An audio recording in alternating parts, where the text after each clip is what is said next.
Hi everyone, it's Kati Gostaspi and it's time for my weekly chat with you guys. This time I want to pose a Q&A I get a lot with my clients, my executive clients that I coach, and that I actually have been working on myself. So the question is, and I just had a client tell me this week, an executive, when I'm communicating, this is what this executive was saying, they notice that they skip chunks of information as they're trying to relay it to their audience, to whoever's in the meeting listening to them, because it's so obvious to them. They assume that everyone else has made that leap of cognitive understanding, but others don't get it, and it leads to miscommunication. So for instance, they're explaining something A, and the next thing they know, they've gone to E and they've forgotten B, C, and D. And they've only noticed this because someone has said to them, hey, you kind of went from A to E and I don't know what happened in between. Now, they were lucky because most people will not give you that much feedback. So what's the solution?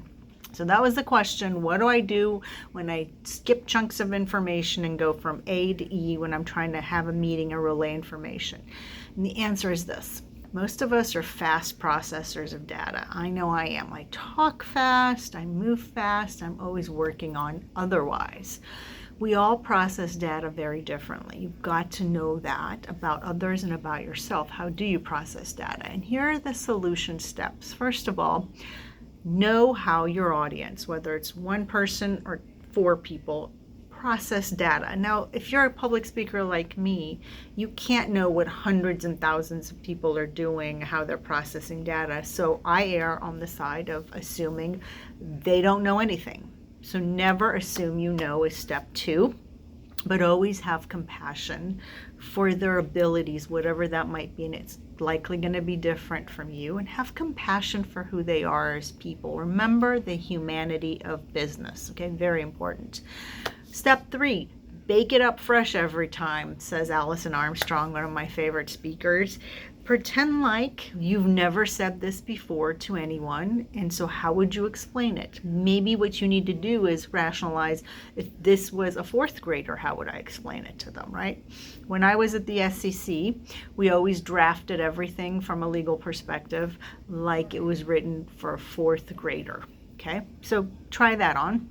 And step 4, slow down regardless, because when you slow down, it gives you time to edit before something flies out of your mouth. It allows you to think things through and catch yourself and think, I must have skipped B and went straight to C. How do you slow down? As Wayne Dyer taught me, put space between every word. And I know that feels ludicrous when you're a fast speaker like I am, but the artificial pace is not going to last, but it will slow you down to a natural rhythm, and it will become a new pattern for you and replace the old pattern of running fast. So even if you run out of time and feel like you talk too much, over-explain during the meeting, I would rather you do that than have an entire meeting wasted where nothing is accomplished and there's no connection because your communication just happens to be so poor. So take that on, try it on, let me know what you think of this video, shoot me a response back, and let's make it happen. Have a great day. Bye.